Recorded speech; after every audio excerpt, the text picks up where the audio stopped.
En esta primera clase dedicada a la bobina o inductor te explicaré cómo es su estructura, cómo funciona, cuál es su circuito equivalente, cómo construir una bobina, qué función cumplen en los circuitos electrónicos, los diferentes tipos de bobinas que puedes encontrar y aprenderás a determinar la bobina equivalente como resultado de asociar varias en paralelo o serie y cómo se reparte la intensidad que circula por ellas y la tensión en sus extremos. Por último, sabrás qué averías se pueden producir en una bobina y cómo comprobar su estado. Si quieres ayudarme a que siga con el curso, comparte mis vídeos en tus redes sociales, tu canal de YouTube o tu blog. Mi nombre es Aurelio Cadenas y sin más, esto empieza ya. Una bobina, o también llamada inductor o solenoide, consiste en un alambre arrollado en espiral como ves en la imagen, generalmente de cobre recubierto de un esmalte que actúa como aislante. En la imagen puedes apreciar el arrollamiento, devanado o bobinado, que es el hilo conductor que constituye la bobina, enrollado sobre un núcleo de un material ferromagnético. A cada vuelta sobre dicho núcleo se denomina espira, y como puedes observar tiene unas 16 espiras o vueltas. También en su interior, en vez de haber una barrita de un material ferromagnético, puede haber simplemente aire. En este caso se dice que la bobina tiene núcleo de aire. Es muy importante que los terminales de la bobina estén raspados para quitar el esmalte que actúa como aislante y así realizar las conexiones eléctricas de la bobina con el resto del circuito.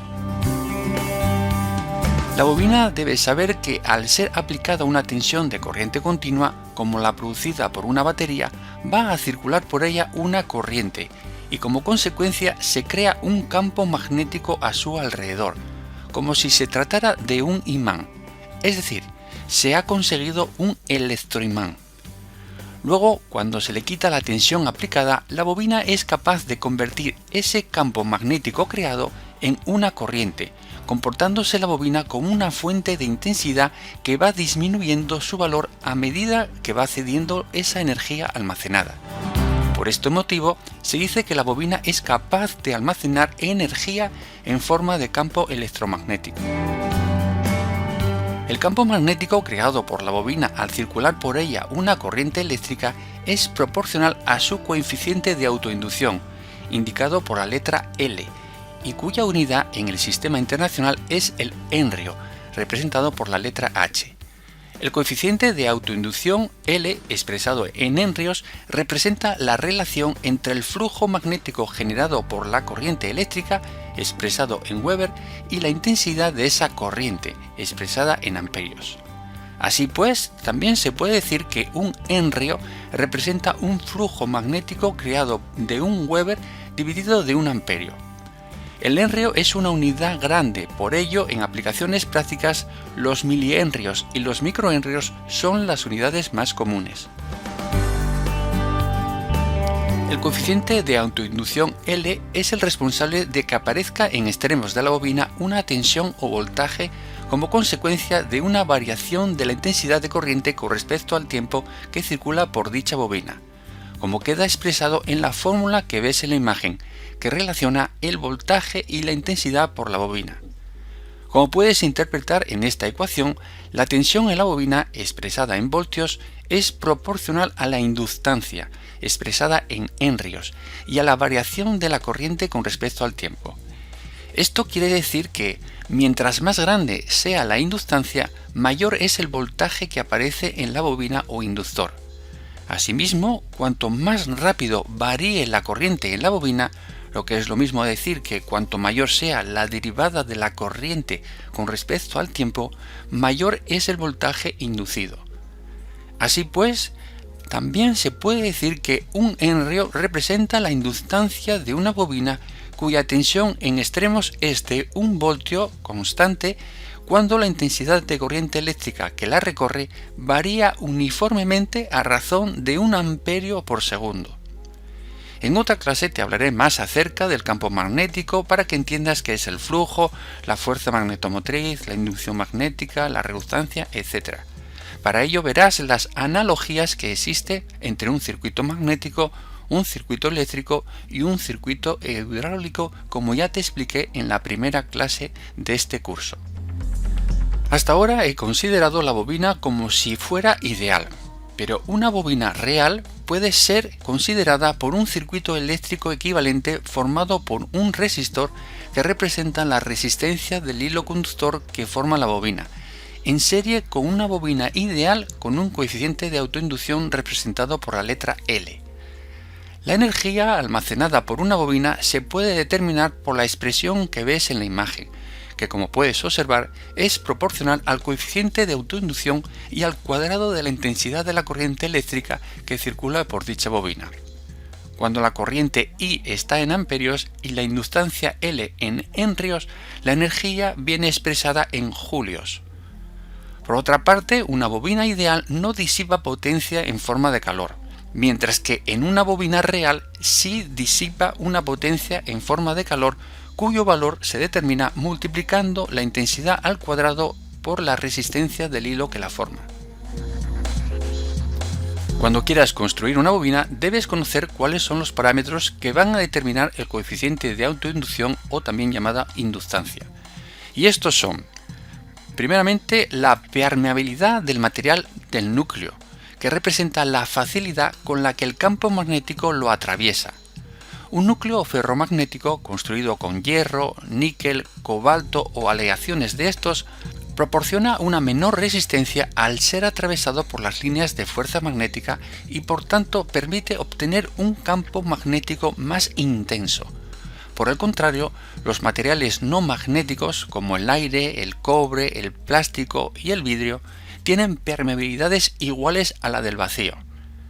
Otro parámetro a tener en cuenta es el número de vueltas del alambre que enrolles sobre el núcleo. Cuantas más vueltas realices, mayor será el campo magnético creado y por tanto mayor coeficiente de autoinducción. La longitud del núcleo influye inversamente en el coeficiente de autoinducción, de forma que cuanto más largo sea el núcleo, menor será su inductancia. Por último, el área de la sección transversal del núcleo influye directamente en el coeficiente de autoinducción, de forma que cuanto más sección tenga el núcleo, mayor será su inductancia.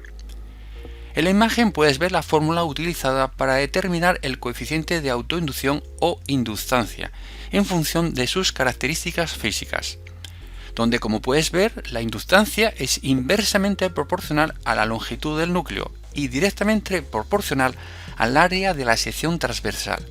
Asimismo, la inductancia está relacionada directamente con la cantidad de vueltas del alambre elevada al cuadrado, donde L es la inductancia en henrios, N la cantidad de vueltas del alambre, mu la permeabilidad en henrios por metro, S el área de la sección transversal en metros cuadrados y por último L es la longitud del núcleo en metros. Si dispongo de un núcleo de ferrita cuyas características físicas son permeabilidad relativa magnética de 120, longitud de 6 centímetros, diámetro de 2 centímetros y quiero construir una bobina que tenga una inductancia de 100 milihenrios, me pregunto cuántas vueltas del hilo de cobre tendré que arrollar sobre dicho núcleo. Para ello, primeramente debes saber que la permeabilidad magnética del núcleo se calcula multiplicando la permeabilidad del vacío, que es de 4 por pi por 10 a la menos 7 henrios por metro, por su permeabilidad relativa, que en este caso es de 120, resultando el valor de 1,5 por 10 a la menos 4 henrios por metro. Como ya sabes, la inductancia viene determinada por la expresión que ves en la imagen. Si despejo el número de vueltas que necesito arrollar, resulta la expresión que ves. Si sustituyo los valores, teniendo cuidado con las unidades, recuerda poner la longitud y el diámetro en metros, resulta un valor de 5 vueltas de hilo de cobre que debo arrollar sobre el núcleo de ferrita. En el mercado existen distintos tipos de bobinas, que pueden clasificarse en función del tipo de material del núcleo que esté utilizándose para su construcción. Los inductores o bobinas son elaborados en una diversidad de formas y tamaños. Básicamente se pueden dividir en dos categorías generales, fijos y variables. Tanto los inductores fijos como los variables se clasifican en tres grupos. Las bobinas con núcleo de aire, como las que ves en la imagen, tienen una baja inductancia y generalmente trabajan con señales eléctricas de alta frecuencia, ya sean en radios, televisiones o equipos de radiocontrol, en general en equipos de telecomunicación. Su símbolo es el mostrado en la imagen. Por otro lado, tenemos las bobinas con núcleo de hierro. Generan un campo magnético mayor y tienen una mayor inductancia, por lo que pueden ser utilizadas con señales eléctricas de baja frecuencia, como las que te puedes encontrar en las fuentes de alimentación. Su símbolo es el mostrado en la imagen. Por último, por lo que respecta a las bobinas con núcleo de ferrita, disponen de una alta inductancia a menor tamaño que las anteriores. Generalmente se utilizan en filtros de alta frecuencia y en fuentes de alimentación. Su símbolo utilizado es el que puedes ver en la imagen. En el mercado también están disponibles bobinas de inductancia variable. Se consigue desplazando el núcleo ferromagnético en su interior. Para ello, este cuenta con una especie de tornillo que al girarlo desplaza el núcleo.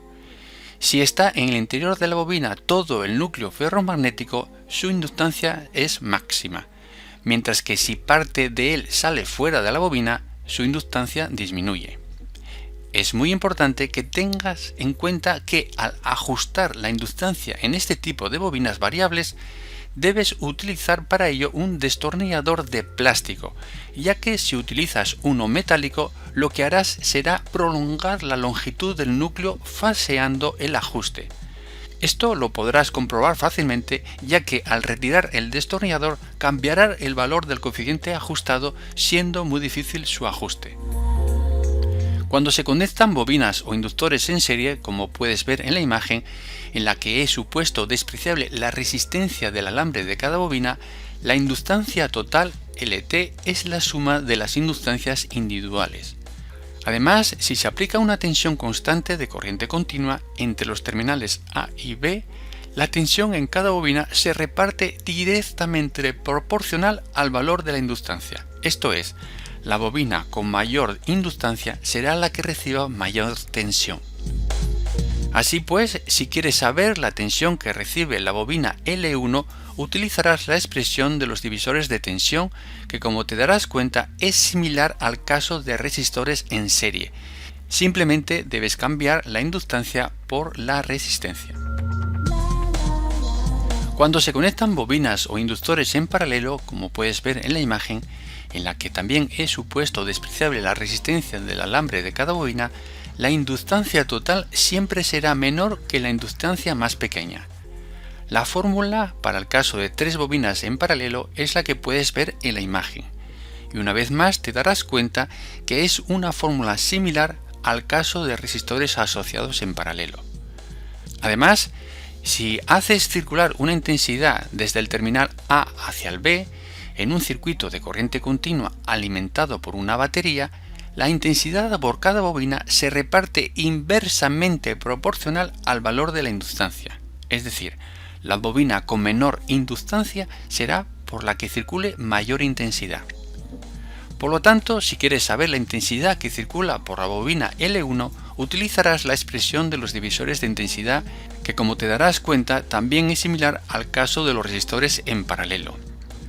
Para una combinación en serie paralelo de inductores, la inductancia total se determina igual que la resistencia total en circuitos resistivos.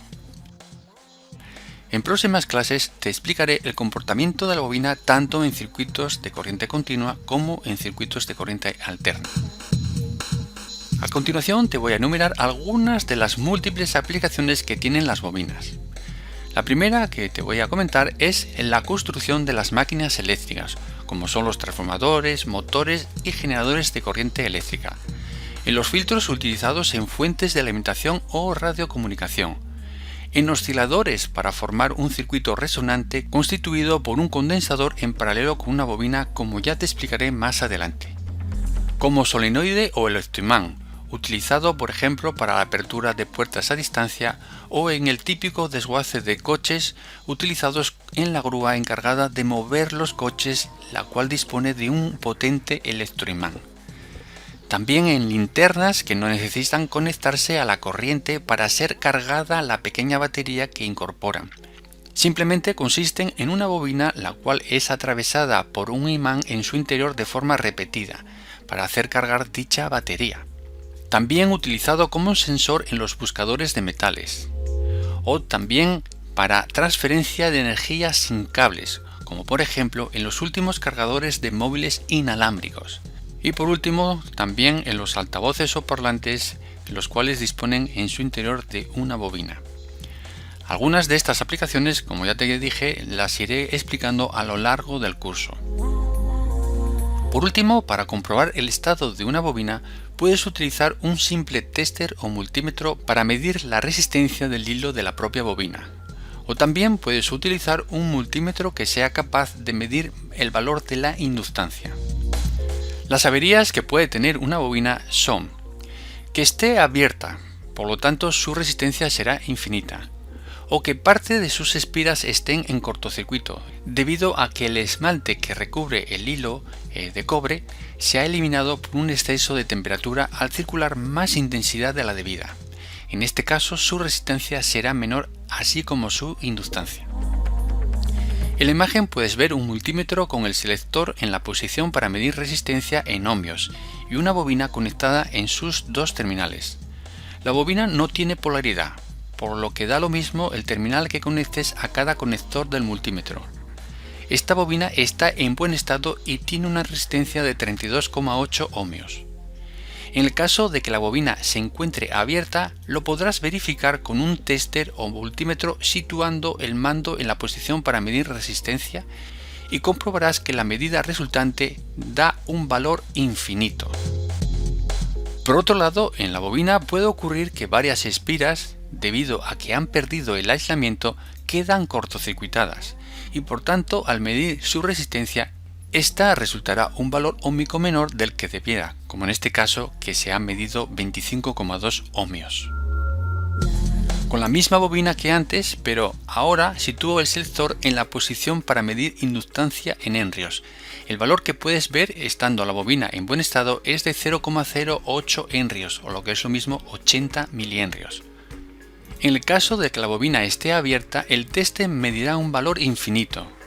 Si en cambio la bobina ha sufrido una modificación de su inductancia, por ejemplo al quedar espiras en cortocircuito, el valor medido de su inductancia será menor, como puedes observar al medir 0,05 henrios, 50 milihenrios.